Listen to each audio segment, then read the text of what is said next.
Thank you, Susit, and welcome everybody to the first in the re-energized monthly seminar series of the Department of Sociology. We used to have it, and I think we suspended it briefly because of the pandemic, and we are very pleased to start it again. And we are doubly pleased to start it with Professor Nishara Fernando's presentation. Professor Nishara Fernando, as many of you know, was the former head of department. I will now briefly read his bio. Yes. Professor Nishara Fernando is attached to the Department of Sociology of the Faculty of Arts, University of Colombo, Sri Lanka. He has served as the director of the Social Policy Analysis and Research Center at the University of Colombo since 2019. Professor Fernando received his bachelor's degree in sociology and Master of Philosophy degree in sociology from the University of Colombo in 1996 and 2006, respectively. He also holds a postgraduate diploma in research methodology from the University of La Trobe, Australia. He received his PhD in human geography from the University of Bonn, Germany in 2010. Professor Fernando wrote his dissertation on the topic of forced relocation following the Indian Ocean tsunami in 2004. He has authored, co-authored, and published a number of academic publications in the form of books, book chapters, and research articles in local and internationally reputed journals. The subject areas that his research has covered include conflict, development and disaster-induced displacement and its impact on relocation and resettlement, youth and education, social vulnerability and vulnerability assessments, livelihood development of urban and rural marginalized groups, community-based monitoring systems, and vulnerable children. We are extremely proud of Dr. Nishara's contributions, not only in what I just read, but also as the head of SPARK, which is one of the most active and vibrant research centers in the entire university system, and which has been highly commended by the university, the Colombo University itself. So we are very proud of being connected, the sociology department being connected to that center as well. So yeah, so without much more ado, I invite Professor Nishara Fernando to make his presentation. Thank you, Professor Farah and the organizing committee for inviting me to deliver this lecture or talk on this topic. Let me first share my screen with you all, and then I will make my presentation.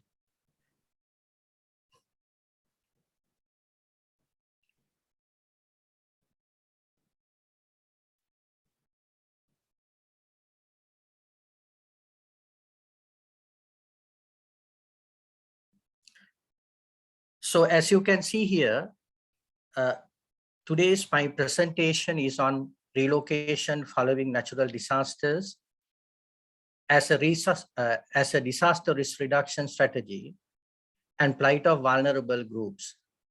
Evidence from 5 cases of planned relocation in Sri Lanka.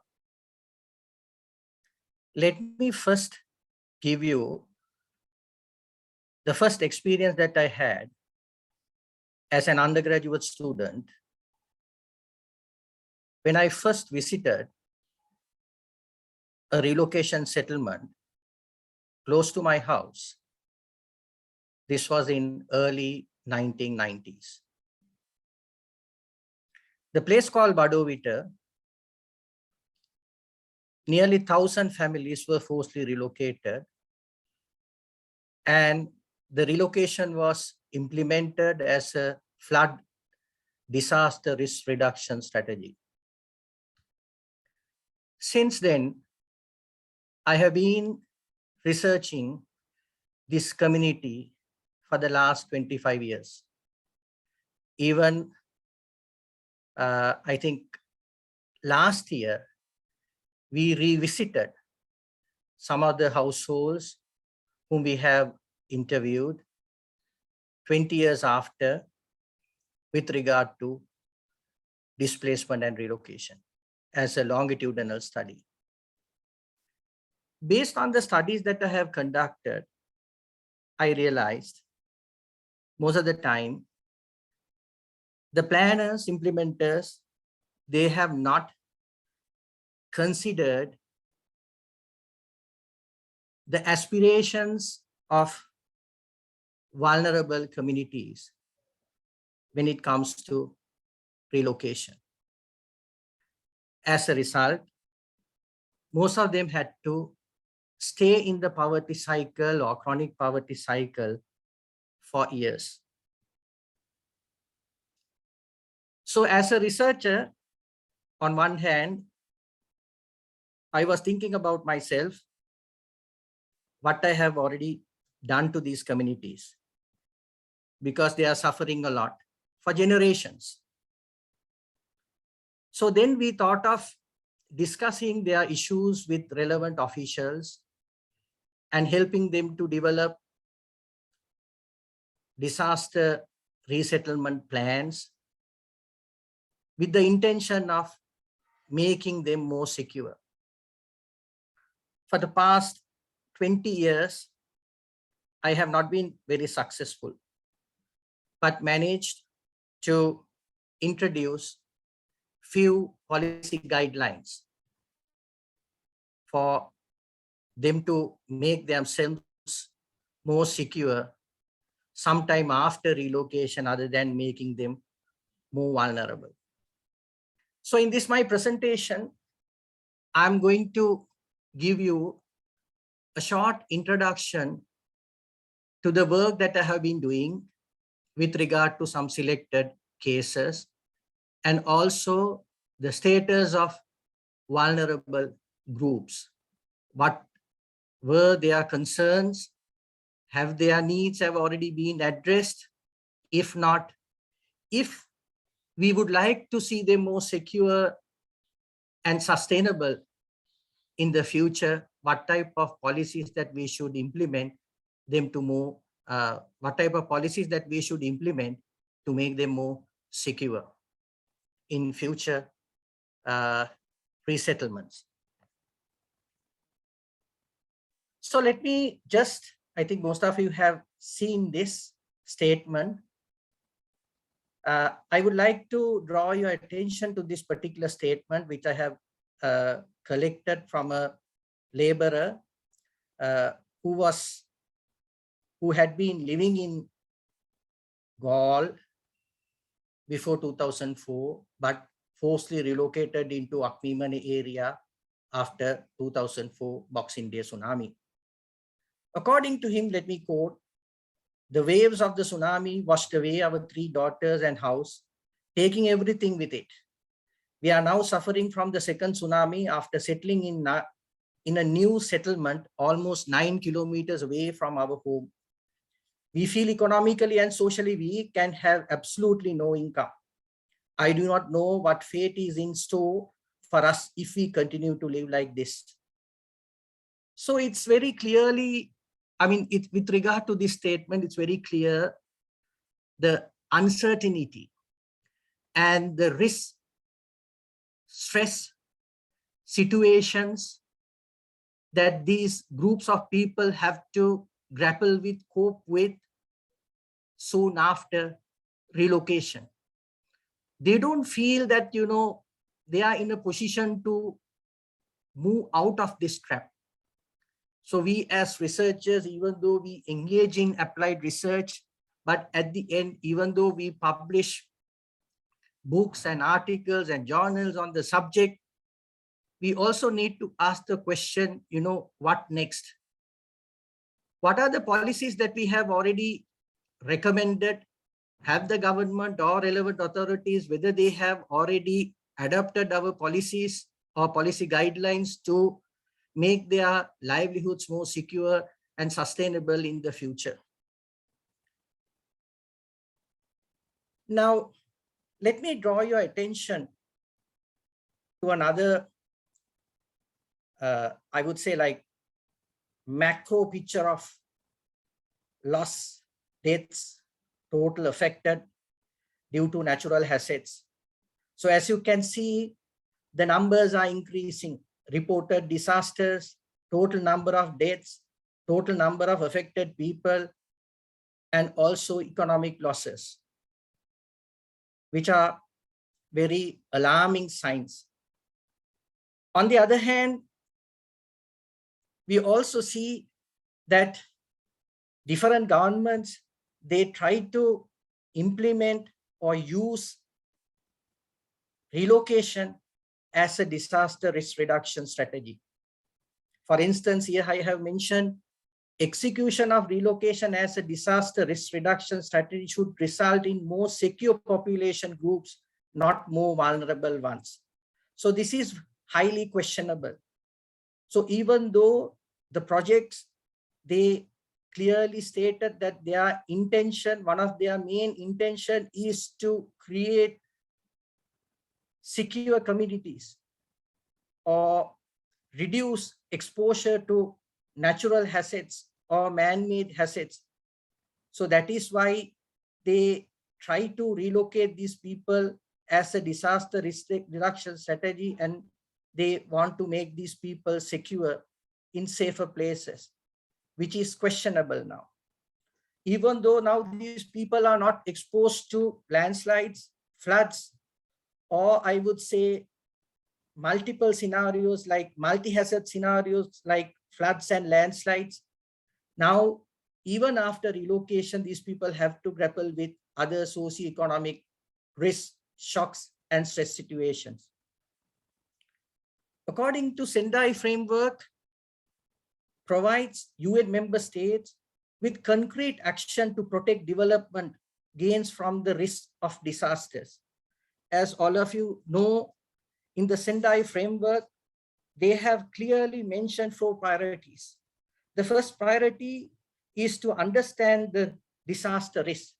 We as researchers, we try to get a very in-depth knowledge about, we make an attempt to understand this, how people react in short term and also in the long run. But also at the same time, when you explore the third priority, it has clearly mentioned investing in disaster risk reduction for resilience is very important. So in this context, most of the governments, they try to use relocation as a disaster risk reduction strategy with the intention of making them more secure and less vulnerable to natural hazards in the future. DRR efforts also should thus be geared towards achieving SDGs, not compromising them. So when you carefully look into these 17 goals, it's very clear we should reduce poverty and we should not create more people who belong to the cycle of poverty, or should we need to help people to break out the cycle and move out of the poverty other than helping them to stay in the cycle. So in that context, DRR is very important for us to achieve sustainable communities, even with the intention of by employing relocation. The objectives of my studies, which I'm going to present now, is to evaluate the effectiveness of relocation as a disaster risk reduction strategy when relocating vulnerable groups. So as you know, even based on my research, it is very clear that the most vulnerable people who are suffering from multiple sources of vulnerability, they had to struggle a lot with limited resources. And therefore, they are forced to stay in the cycle for generations. And the second objective is to develop a set of policy guidelines to be followed when designing and executing planned relocation programs for vulnerable groups. So the point is, you know, even though now based on our studies, when we identify they need more time to adapt to the situation, but also we need to assist them in order to successfully cope with the risk and stress situation generated as a result of relocation. But at the same time, based on our findings, we try to come up with policy guidelines and requesting the relevant authorities to use these guidelines when they try to relocate people. So before I present my findings from the field, let me just give you some conceptual ideas with regard to forced relocation. I think most of you are familiar with these conceptualization of forced relocation, especially with regard to Thea Scudder. With regard to his conceptual model, he's very much focused on stress and resettlement process. So he identified relocation as a process, and he stressed the importance of considering relocation as a process. For instance, he argued that there are several steps of relocation: stage 1, stage 2, and stage 3, and stage 4. So planners and implementers should think about these stages of relocation. And also here I have already presented some of the strengths and weaknesses of Scudder's model, which I'm not going to discuss in detail. But also, in addition to Scudder, Michael Cernia, he had presented another idea of impoverishment risk. So in other words, when we forcibly relocate people, they will lose their land, job, home, and also they will feel that they are marginalized. They have already been marginalized in the new location. Questions with regard to food security, morbidity and mortality, and loss of access to common property resources like sea, forest, and also disarticulation. So these are the losses. So therefore, Cernia argues that it is the duty of the planners and implementers to carefully think about these losses and try and help these people to settle down in good places where they feel that, you know, their aspirations have already been considered. So my point is, you know, that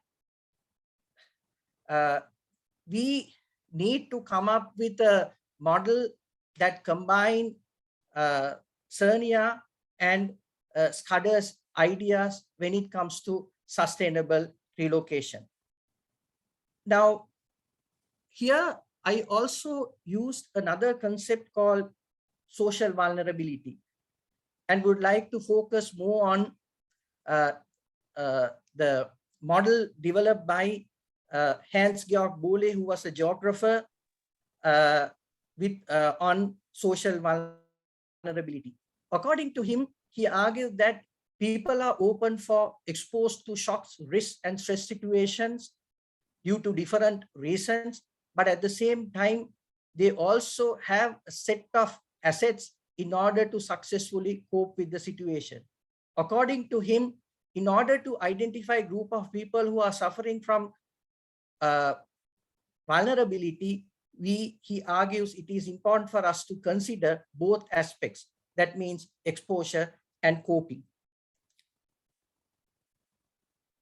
Then there is another framework, I think most of you know, which we call sustainable livelihood framework, where they try to address vulnerability, and they have clearly mentioned the need of assets of people to successfully cope with the stress and risk situations generated as a result of forced relocation. Here, under the sustainable relocation framework, they argue that people's livelihood strategies, short-term, long-term, will depend on their asset portfolio and access to assets. Somehow at the end, we also need to explore whether people have become secure or more vulnerable. So in my case, I have combined all these aspects and came up with this analytical framework when I tried to explain the relocation process and the plight of vulnerable. Here you can see I identified forced relocation as an external shock where they don't have any control. Even when it comes to reinforcement of buffer zone regulation, people resist, but government insisted that they want to reimpose. So this forced relocation we consider it as an external shock, but this will generate different risk and stress situations where I have mentioned under context, under the broad theme of internal side. And also people have a set of assets where they try to successfully use it depending on the situation of the asset at the time of the situation. And based on that, they will also employ different actions, short and long term, but also one can see outcomes, whether they have become secure or vulnerable, right? So we have to consider it as a process. So that means, as I mentioned you before, most of the relocation projects, they have not identified relocation as a process, but in my case, I stress the importance of identifying relocation as a process and then also consider strengthening the asset portfolio of these groups in order to successfully cope with the situation to make them more secure other than making them more vulnerable. Here you can see now, depending on the outcome, this will have an impact on policy guidelines. But I don't think that, the policy guidelines have already been changed based on the outcomes of different projects, because they are, they keep on implementing the same type of projects for the last 3-4 years, even knowing that people have to suffer. And then this will also coming into the category of relocation failures. Here, I would like also to draw your attention to the book which was recently published by Robert Muga, Relocation Failures in Sri Lanka. And also another book which was published by Michael Ruth Gambert, which was on the Golden Wave, Culture and Politics After Tsunami Disaster, where they clearly discuss the issues that people have to grapple with for generations. And as a result of that, most of the people have already been marginalized, and at the end, they have already moved out of their previous settlement, and they are now living in places which are exposed to natural and man-made hazards. So these are the locations that I have already conducted my research. The first one is on the first project which I told you before, which was studied in 1996, Colombo City Flood Prevention and Human Environment Development Project. And the second one was on Dunawa Environment Improvement and Community Development Project. And the third one, as all of you know, which was published, Relocation Following the Tsunami. So this was the settlement we started to study early 2005 and keep on studying until now. And then we also changed our focus and thought of studying relocation of Miriabad, the landslide victims in Macaldenia in 2014, and also did another study on relocation following the Aranayaka landslide in 2016. And still we are in the process of studying those who have already relocated into Kegol area.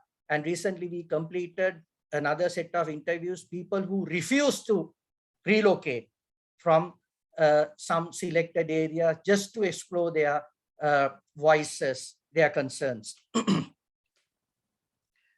So I think, let me just briefly present some of the findings that I already found based on the studies that we have conducted. So with regard to Colombo City Flood Prevention and Human Environment Development Project, where they forcibly relocated nearly 1,000 families into Badovita. It was a forced relocation. It was not involuntary. It was not a voluntary relocation. It was involuntary relocation, and they have relocated with the intention of upgrading the lives of poor Colombo urban poor. So we studied Badovita, and when we explore the relocation package, we came to know that the government has given them 1 to 2 per land with 20,000 rupees with 4 installments to construct their houses as self-help housing. So most of the people whom we have interviewed since then, they already stress the importance of giving more money for them to construct their house, because 20,000 rupees was not sufficient at that time. But I was talking about this was conducted in early 1990s, that let's say 1996. So the point is now when we ask the question based on our studies, has FPHEP succeed to mitigate the vulnerability of the urban poor? So it is clear that has reduced the exposure to floods. And also they were moved into permanent housing, but they had to grapple with other issues like financial difficulties, and they have already been marginalized by the host community, especially in the Badovit area, by middle, upper class of groups of neighbors. So the point is, when we further conducted our study, we came to know that 10 years after, we saw former resettlers, new settlers, and unauthorized settlers, which is very interesting. So the point is, most of the resettlers, the newcomers, right, they have sold their houses, plot of land to outsiders, and they have squat in some other neighboring areas who have become unauthorized settlers again. So when we explore their side of the coin, the story, most of them have stated that the money was not sufficient for them to construct the house, and they were suffering from multiple sources of vulnerability. So the point is, when I use this word multiple source of vulnerability, sometimes people might think that, I'm referring to income and expenditure. No, consider a household with more dependents, more chronic illness people, and also vulnerable lifestyle. Even if they have, let's say, one source of income, no savings, right? So these people are suffering from multiple sources of vulnerability. So on top of that, when these people moved into this area and request them to construct a house by giving 20,000 rupees, you can think about plight of these people. They don't know what to do, because I'm talking about a self-help housing, right? So the government has given them 1 or 2 per land and request them to settle down in the given place and ask them to construct their land by giving 20,000 in 4 installments. Then, so after implementation of Badovita project, the main funders, right, especially the Japan Bank for International Cooperation, they realized that it was a total failure. So then they wanted to come up with a project where they could show to the government, look here, this is the model that one should adapt or use when it comes to sustainable relocation. So then we started to study Dunawa Environment and Community Development Project. So this was executed to relocate urban underserved settlers who were encroaching the Dunawa Lake catchment area situated in the south of Colombo, Sri Lanka. And the objectives of the project was to upgrade the living conditions of identified communities and transforming the settlements around the Dunawa Lagoon to a sustainable and planned settlement to mitigate the damage caused by floods. Now, compared to Badovita, there were very positive changes. For instance, here you can see assistance and agency. Relocatees were provided with 3 relocation options. So there were options for displaced communities. And so the option 1 was settling in relocation site. For them, the government will give the land, and also instead of 20,000, these people will get 424,000 to construct their house in 4 installments. And also there was another option, settling in lands provided by the project affected persons. A relocated household received base 610. So that means, they will give 610,000 for people who want to settle down somewhere else. So I have done this research in 2005. So think about that period as well. And also settling in some selected places close to the original settlement. And also attention paid to livelihood recovery and restoration. That was another positive sign, because Badovita, actually, they were very much concerned about giving a plot of land and another 20,000 rupees for these people to construct the house. But here, they have identified relocation as a process at least, and they thought of developing these people's livelihoods even after they relocate into the settlement, even after they construct their house. Then the third one was scalable and flexible entitlement packages. So most of the people, they were very much concerned about their land ownership. So still some of the people who were displaced and relocated under tsunami, still they have not got the land ownership, the deed, the title. So here what they did was, here you can see the beneficiaries were given a bottom line package of 50 square meter of service land in the resettlement site, free of cost, along with a minimum of 400,000 to build a house with 350 square meters. If the total replacement cost of the house exceed 400,000, the additional cost was covered by the project, right? So there was a lot of positive features. And I also, published some articles based on the findings from these studies. So if you want to get more information, feel free to access these information either from ResearchGate or Academia Edu. Then let me explore the other side of the coin. Now, relocation following Indian Ocean tsunami. So I was new to, actually most of you know, when 2004 tsunami, Boxing Day tsunami, this was happened, I did not know what tsunami was.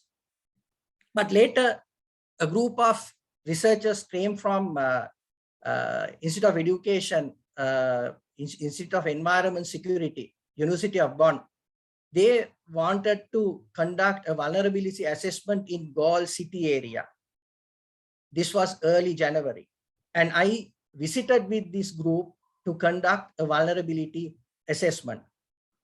Then at that time, I realized people were discussing about reinforcement of buffer zone regulation, and the government will not allow these people to come back to their previous land. So then I thought of, okay, now as I had a interest in studying this topic, so I thought, okay, let me try and explore this as well. So that is how I came to this topic. The 2004 Indian Ocean tsunami claimed over 35,000 lives in the country, leaving 1,000 homeless. Residents who lived in the city of Galle in the southern province of Sri Lanka prior to 2004 tsunami were forcibly relocated to new settlements far from the Galle city as a result of the buffer zone regulation. So that was actually the 100-meter buffer zone was there. That was under the Coast Conservation Department. That was not properly implemented. But soon after tsunami, they wanted to reimpose the buffer zone regulation with the intention of protecting coastal dwellers from future tsunamis and other coastal hazards. That was the slogan at that time. So the point was, when I studied people who were displaced and in the city of Galle, I came to know most of the people wanted to stay somewhere close to their settlement. So most of the urban settlers wanted to stay in the urban area, and they did not want to move into rural areas. And there were a lot of concerns, but unfortunately, the government found land only from rural areas, especially from Akmiman area. So they were not very much concerned about distance. They were not very much concerned about rural-urban differences. They just went after resettling them somewhere in the Badovite, sorry, in the Akmimane area. So here you can see most of the large settlements were constructed, large in the sense 50 or more units. The settlements consist of 50 or more units that was constructed in Akmimane area. So I studied China Charity Federation and also the Ministry of Foreign Affairs constructed housing program, plus Pilana, the Tsunami Relief Corporation program, and also Salzburg, Australia for my study. So these were these are the locations that I have already selected. And here you can see now the first stage was conducted in 2006, 2007, then again 10, 11, 14, and also 15, 16, even 18. So we have, in the process of collecting longitudinal data from the same group of people whom we have interviewed in 2006, just to see what has happened to them 10 years after, 15 years after, even 17 years after as researchers. So when we explore, actually, these are not new to you all. And most of the people had a daily struggle for work. The new settlements were located far from the sea and the coast city of Gaul, where many of the relocatees were previously employed. So they had issues of accessing the city, and also they did not have new employment opportunities in the new area, from the new area. So here you can see most of the time I'm quoting one statement from one fisherman. Most of the time I am late for the auction, so there is no variety of fish for me to buy at reasonable prices. Sometimes there are only small fish left for me to buy, which I do not like, as I always want to sell a mixture of both small and big fish to my customers. And also there were a lot of conflicts between host and resettlement communities with regard to access to common property resources, land, and also inappropriate practices of the new settlers. Now, for instance, dumping garbage in common places, alcoholism, threat. So these were most of the frequent reasons. So here you can also see that, most of the new settlers, they felt that, they were excluded and marginalized. So I have already quoted one statement.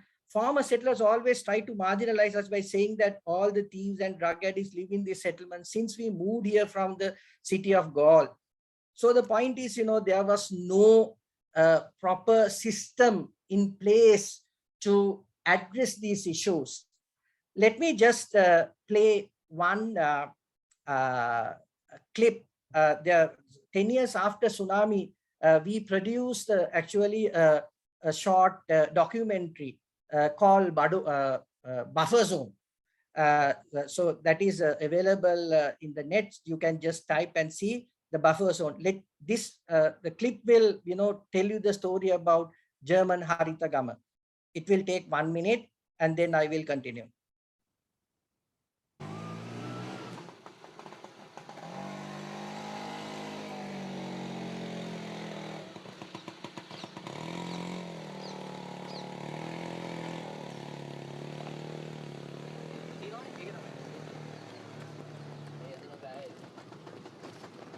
The donors planned German Haritagama as a self-sufficient community with all the necessary amenities for the village's 90 households to be self-governing and self-sufficient.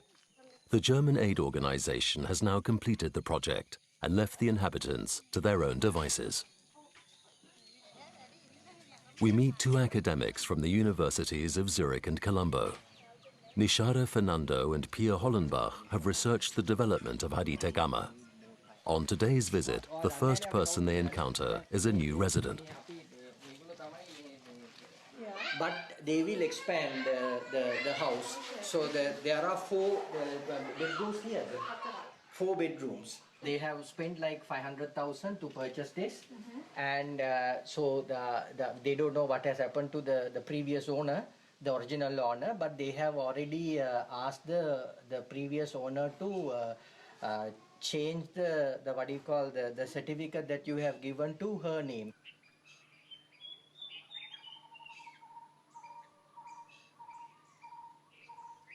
During our search for former tsunami victims, we come across many empty buildings in the overgrown village. Pia Hollenbach, who had supervised the resettlement project on behalf of the aid agency Diakonie Katastrophenhilfe, is not surprised. Als die Planung stattfand, gab es noch keine wirklichen Empfänger. Die Planung fing an Ende 2005, umgesetzt wurde seit Anfang 2006 und die Beneficiaries, also die Empfänger für die Häuser, wurden erst Mitte, Ende 2006 identifiziert. Von dem her, die hatten keinerlei Involvierung in Planung oder Planungsentscheidungen. The donors equipped the Green Village with solar technology. 7 years later, hardly anything is working. The community center is now connected to the national power grid. A single solar-powered street lamp still casts a light, during the daytime too. Maintaining this new technology was too great a financial burden for the village community. තිබෙද්දී company එකට කතා කරා. මේ telephone නම්බරයෙන් කතා කරා. කතා කරපුවාම ඒගොල්ලෝ ආවා. ඇවිල්ලා ඒගොල්ලෝ මේ ඔක්කොම චෙක් කරා එකින් එක හැම කණුවක්ම. චෙක් කරලා ඉඳන් කිව්වා මේ බැටරි ගොඩක් බැටරි එක්ස්පයර් වෙලා තියෙන්නේ අවුරුදු 4යි තියෙන්නේ. 4 දැන් පැනලා තියෙන්නේ කියලා. මේවා අර බැටරි සවුත් වෙච්ච හින්දා මේවා නිකන් කණුවලනේ තිබුණේ. මේවා සොරු ගලවා ඉන්නේ කියලා බාහිර තමයි මේකට ගෙනල්ලා තියාගත්තේ. නැත්නම් පැනල් වල අප්සෙට් එකක් නැහැ. පැනල් හොඳයි කිව්වා.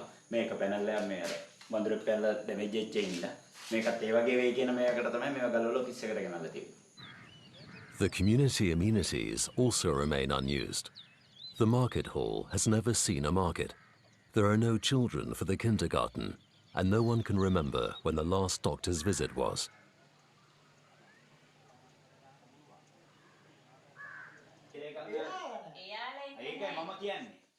For sociologist Nishara Fernando, it is clear that the German donors failed with this project because their planning took no account of the realities in Sri Lanka or the needs of the people.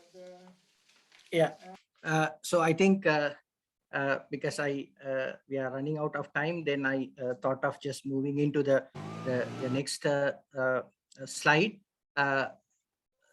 Tharindi, I hope you can hear me, right? Am I audible, Tharindi? Yes, sir. Yes. Yes. Yes. Right. Okay. So then now, as a result of all these issues, then we in 2010 we identified people, most of some families who were relocated.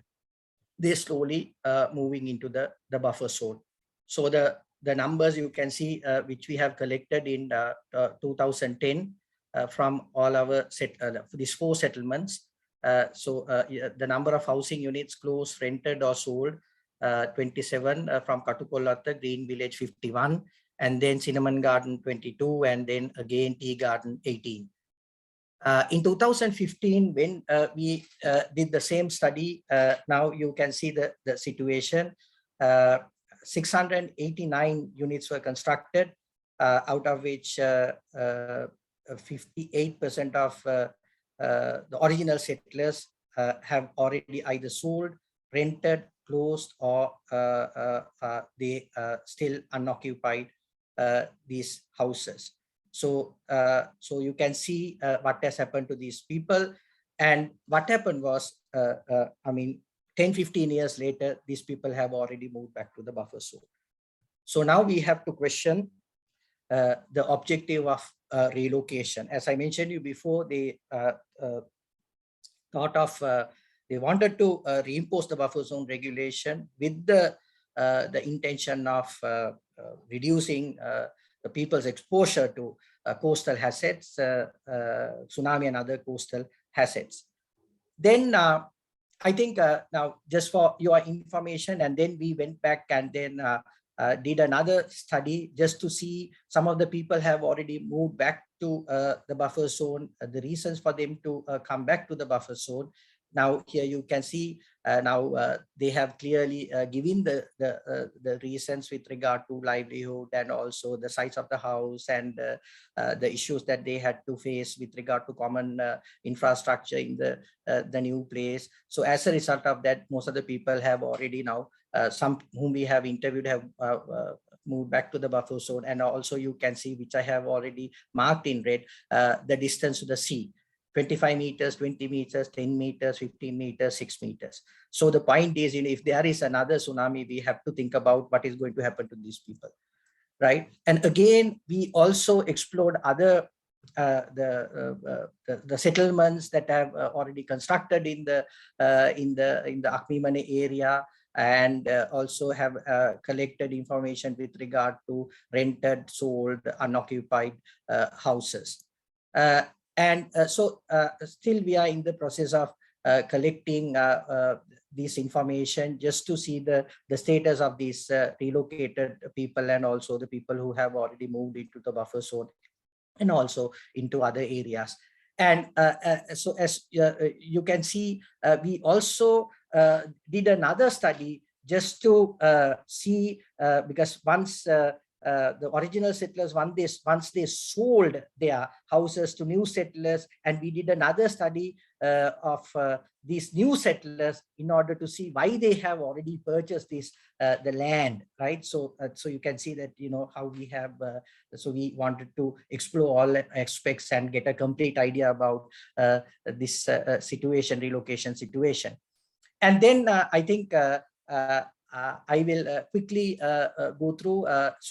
Then on 29th October 2014, and there was a massive landslide struck Miriam at the tea estate, and as a result of that, then there was another relocation, and they got the NBRO, National Building Research Organization, they got a special approval, a cabinet approval, sorry, to relocate these people. And there was a package. In the package here you can see they have clearly mentioned that people will move into 550 square feet house that included 2 bedrooms, a living area, kitchen and a toilet. And this was executed and supervised by NBRO, jointly by NBRO and Ministry of Disaster Management. But when it comes to the question, relocation of the Miriam at the landslide, has vulnerability been reduced?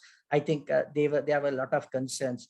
Distance to the previous workplace, lack of space in the new settlement, that was a very huge concern, and also lack of employment opportunities in the new area, and lack of financial assets to commence self-employment. So these aspects have not been considered. So they, as I mentioned to you before, they have just considered this as giving a plot of land and some money to construct the house, or in this case, you know, they have already moved into a constructed house. That's all. So they just the implementers, planners, actually they were very much they identified relocation as a 2-stage process. They were very much concerned about before and soon after. Sometime after and long time after aspects have not been considered. And then we also started to explore the situation of relocatees after Aranayaka landslide, and but there were several good features, because there were several options for people. So like if they have given the option for people to construct their own house if they have the resources, and the government has already increased the amount. So earlier it was this time they have given 1.2 million to construct the house, and even if they want to purchase a land, they on top of that they have given 1.4. But there are also, as you can see, a lot of issues with regard to the access to previous land, because here they have given only 10 perch land, and also given the opportunity for people to use their previous land, but distance has already that was a barrier for these people to use their previous land because of the distance. So I think now these are some of the outcomes of our research. But I think so in order to conclude, and also to give some time for question and answer, these are some of the concluding remarks that I can listed. So most planned relocation efforts have aggravated vulnerability of vulnerable groups. So if you read the papers that I have published and the books, you can see how in what way their level of vulnerability has increased as a result of relocation, as such efforts have failed to consider and account for the limitations in the capacity of certain population groups successfully counter the adverse impacts of hazard events and relocation that have followed. In some cases, this has defeated the very purpose of relocation as a disaster risk reduction strategy. So I think when I recently, there was a concept introduced by Anthony Oliver Smith, development disaster. So I don't know, we are heading towards a development disaster, from relocation failure to a development disaster, because there are a lot of relocation projects are happening and implementing, and we see a lot of issues and people suffering. So in order to come out with this, what we should recommend. So I thought of just listing 5, but I have written a separate article on people-centered relocation policies, and the relocation policy should be people-centered, and what type of policies that we should implement, considering relocation as a process before relocation, soon after, sometime after, and long time after. But here I'm just presenting only 5. So the first one, advocate participation and consultations. People's consultation is very important. throughout the process. Incorporate understanding about the social structure and cultural characteristics into relocation decision making. This is very important.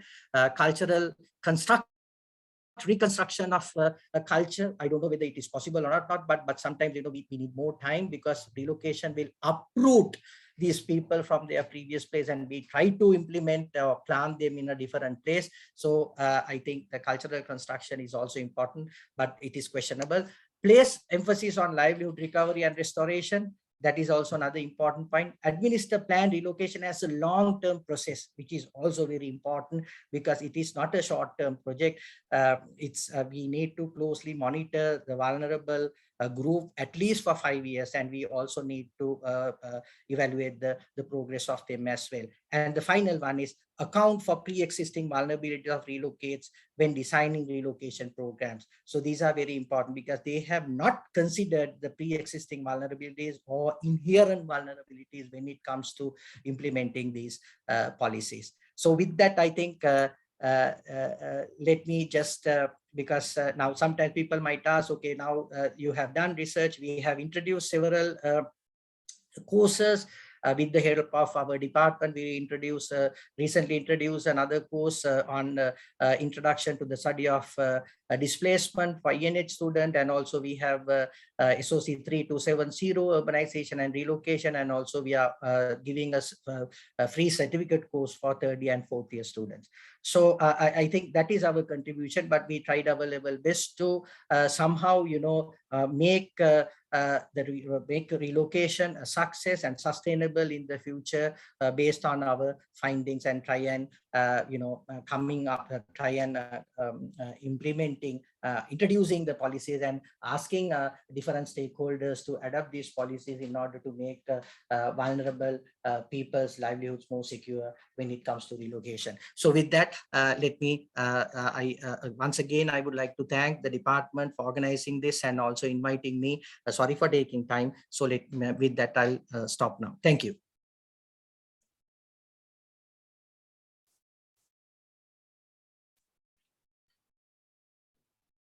Thank you very much, Professor Nishara, for that really interesting presentation, which looks at 5 different locations where relocation was done, and give us a sort of slightly disturbing view onto how substantial amounts of finances are expended, but without the required result being generated in those projects.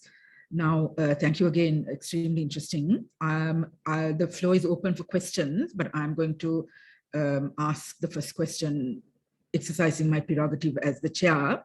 Can you tell us a little bit about what you've seen as possible success stories in the way things are getting implemented now? I understand that by and large, the stories are more of failures rather than of successes, but are there any things that we can build upon? I mean, I noticed one in terms of the Aranayaka location, in terms of giving people choices at one level, but can you maybe elaborate a little bit more? I mean, I understand, I saw your recommendations and things, but from current experiences, what is it that we can build on?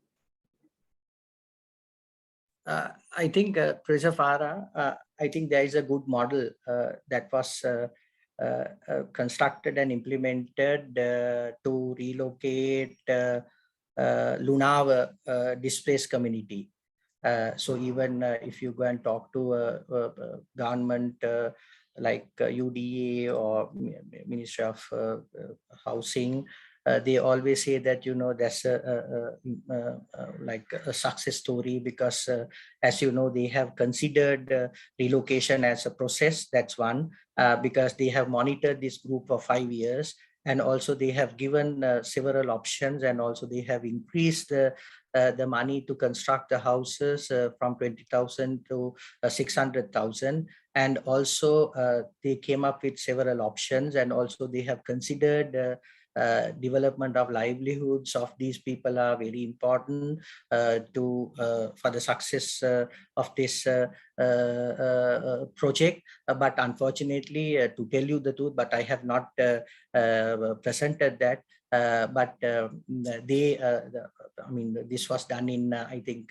2005 somewhere, but the government did not want to move forward with that particular model because they say that it's very costly and they have difficulties of finding land, and also they have to monitor these people for some time. So the point is, I think sometimes, now this is what even Oliver Smith argues. He said that, in some cases, some settlements are poorly planned, poorly financed, but sometimes, they have developed good progress, but not completely implemented. As a result of that, we would see relocation failures or development disasters.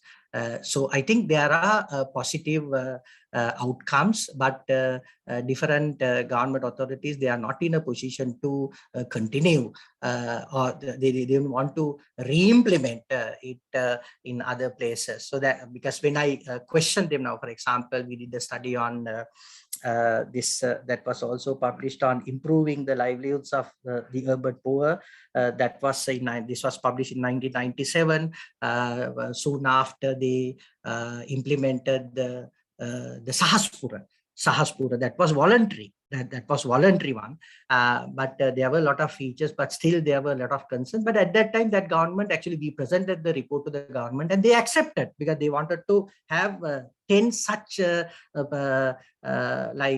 they call it like satellite cities, 10 cities like Sahaspura, and they said that, okay, if this is not going to work, we will stop this.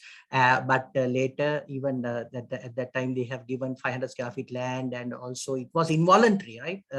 It was voluntary, sorry, voluntary, and but they were very much concerned about the livelihood aspect and all that. But still, people were not very happy with the relocation process. So as a result of that, they did not want to continue. But then I think I just have to mention this also, because in 2010, the new government came into power. Then they actually they started to relocate 70,000 underserved settlers into these high-rise apartments. And I went and had a discussion with the chief engineer, and I said that, we have done a study at Sahaspura, and people were not happy. But what he said was very interesting for us as academics. He said, now we have already taken a decision to go with it, and even people were not happy with the 500 square feet land, but then they had further reduced it to 450. Then I asked, what's the logic, or what's the point of reducing it? But what he said was, I know that, I read your report, and but it says that, they are not happy, but we have taken the decision, so we have to move forward with it. So in that context, I thought of, okay, now politics of resettlement is also another area that we should explore, because they, knowing that this is not going to work, but they thought of just implement it. It's okay, because we got the consent from the top, go for it. So I think that's my answer. I mean, I think Dunawa is a model project, Professor Vara. Okay, thank you. I won't ask any follow-up questions. I will open up the floor for questions from the audience, please.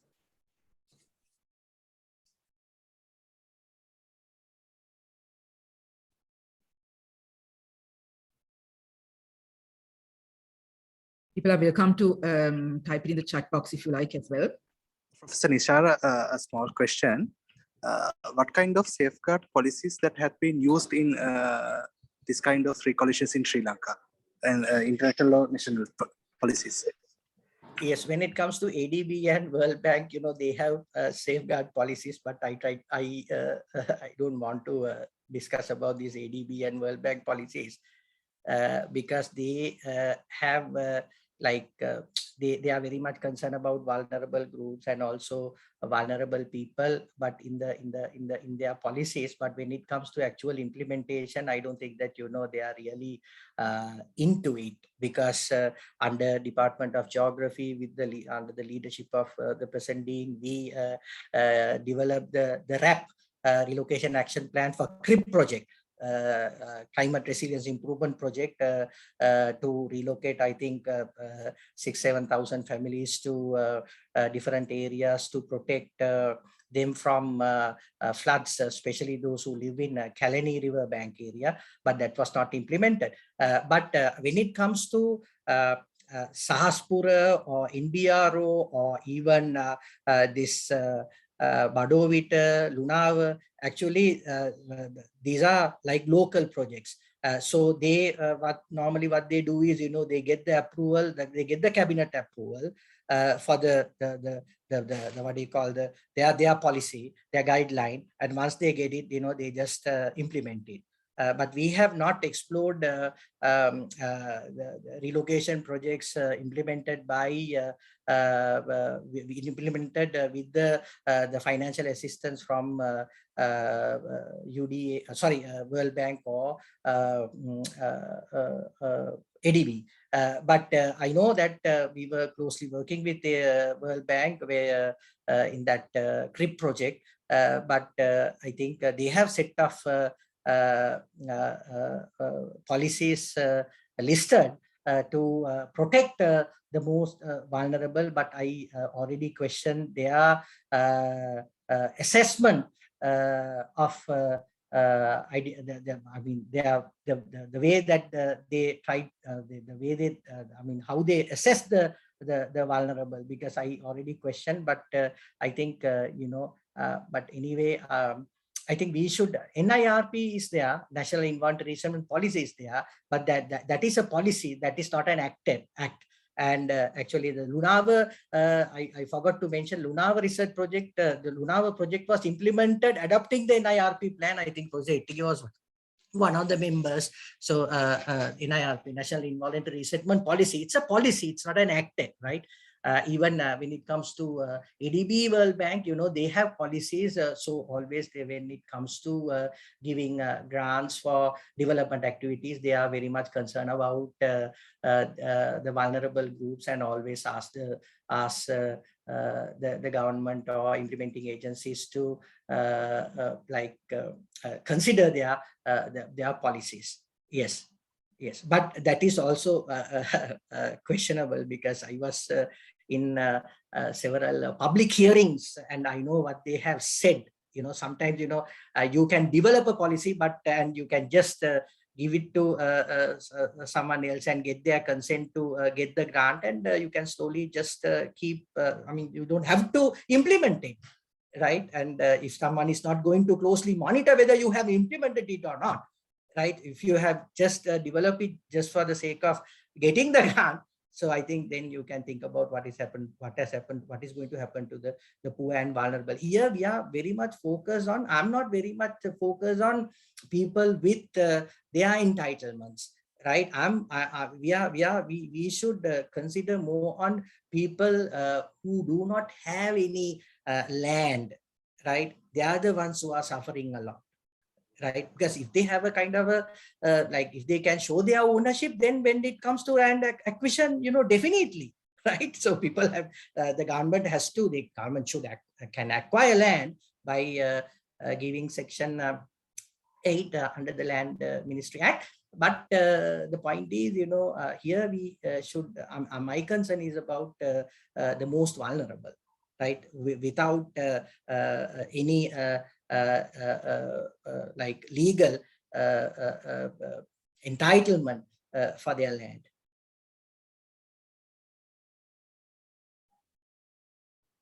Thank you.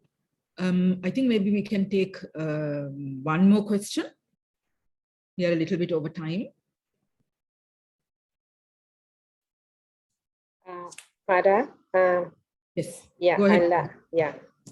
Nishara, this is more of a comment rather than a question, but I would like your comment on it. Now, when we, I mean, in many places, as you mentioned, there are this vulnerability due to many issues, not only disaster related, but development related vulnerability due to road projects and all that. It's a very common scenario nowadays. That people become sometimes more vulnerable than they were in before, due to all these development projects, right? And also tsunami also, we have seen that. There are so many questions coming from your presentation, but just to be very brief, that one issue I see is in the resettlement process that although you have done studies, many other people have done studies on this, and whether these have been taken into consideration when planning these new settlement schemes. One is that now you mentioned Sahaspura. Sahaspura, what I came to know in immediate after people were resettled at so many years back, when we asked from the officials, what they said is they wanted to create the same social life they had earlier. Once they are settled, they don't feel uncomfortable. They are not moving into a completely new setting. But in fact, we know that people, when they go to a new place, when they resettle, they would like a life which is different. Yeah. Different, that means to upgrade their lives, not to be in the same position. But in Sahaspura, they were concerned about, they thought this is what is good for them, to give the same position. So they created the washing area, like the tap near the, in Manathamulla, there are taps near the railway where people get together, chat and wash their clothes, women. And so they created the washing area, which was never used by the people. They started washing in their own houses because they have taps in their house. There is a small, even a very small bathroom there. So that washing area was used by drug dealers, drug addicts to, for various activities. So this kind of a misunderstanding, misconception of the whole scenario of the life of vulnerable people leads to this kind of problems. Now, settling people so many kilometers away from the sea, the fishing people, also that is also a wrong judgment. The other point I want to make is, by resettling, there were many other people who were made vulnerable.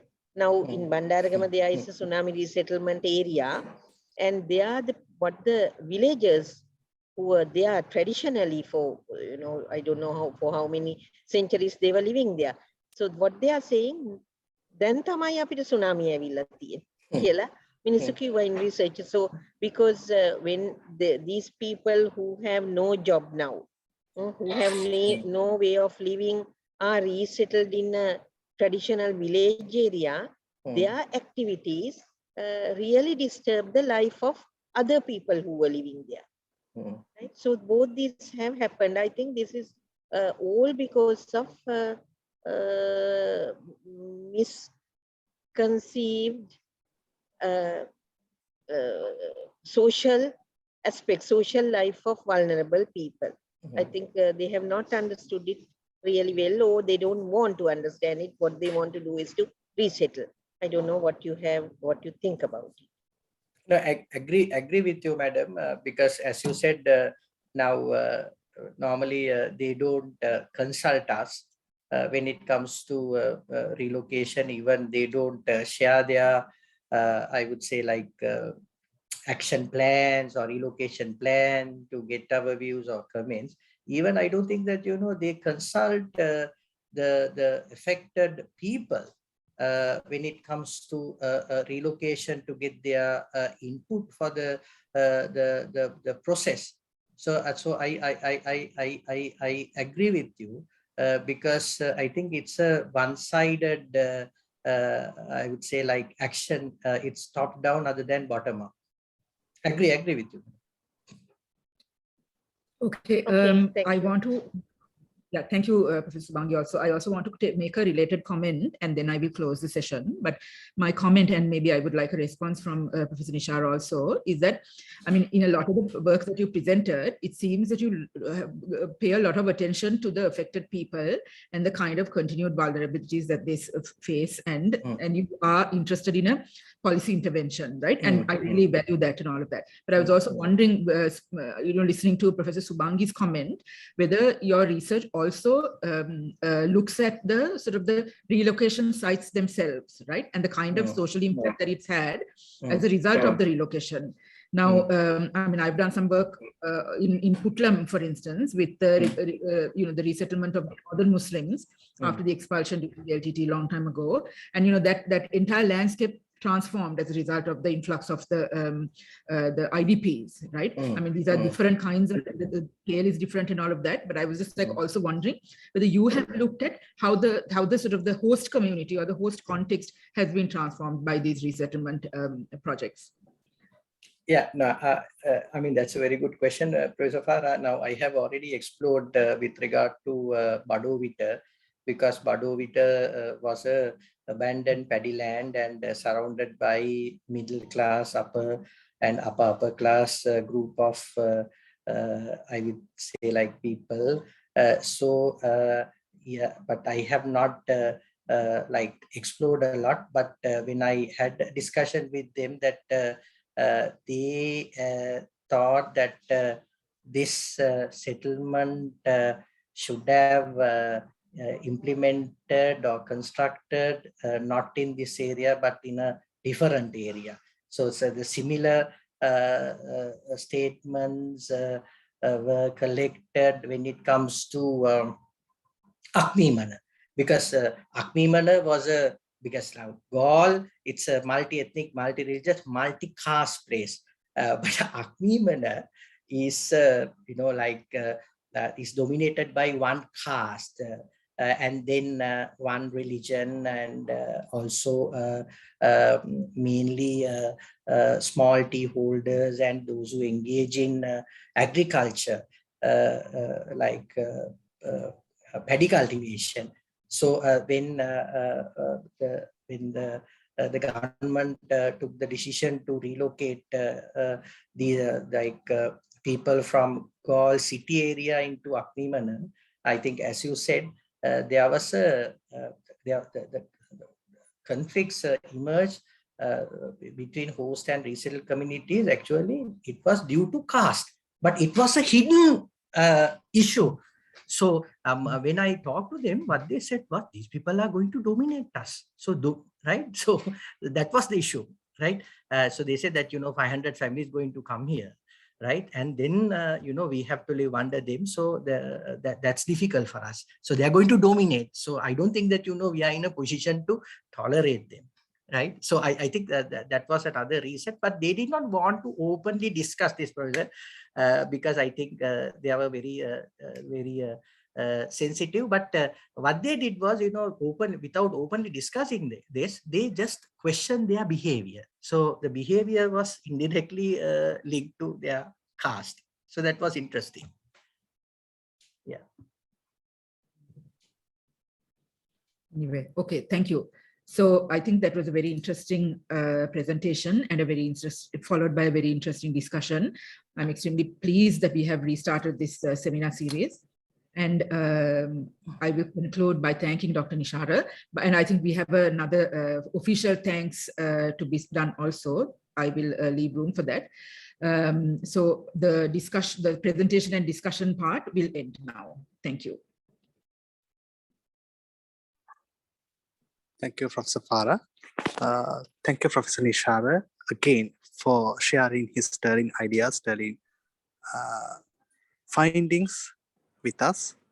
And all of you know this is an ice-breaking effort to share our knowledge with the people, with the academics. And that is why we restarted as a department, the monthly seminar 2022 again. And thank you all of you again for participation. And we are looking forward to have our next seminar in February. See you at there, and wish you a happy day. Thank you, all of you.